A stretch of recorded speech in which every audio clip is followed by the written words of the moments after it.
சந்தனம் மணக்குது கற்பூரம் ஜொலிக்குது சந்தனம் மணக்குது கற்பூரம் ஜொலிக்குது கந்தகிரி கோயில் வந்தால் நன்மையெல்லாம் நடக்குது கந்தகிரி கோயில் வந்தால் நன்மையெல்லாம் நடக்குது சந்தனம் மணக்குது கற்பூரம் ஜொலிக்குது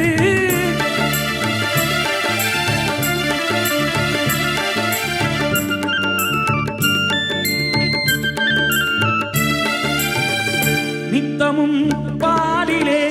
நீராட்டுவோம் பச்சை நிறத்திலே பட்டாடை நாம் கட்டுவோம் நித்தமும் பாலிலே நீராட்டுவோம் பச்சை நிறத்திலே பட்டாடை நாம் கட்டுவோம் திருநீரின் தத்துவம் தந்தை என்போம்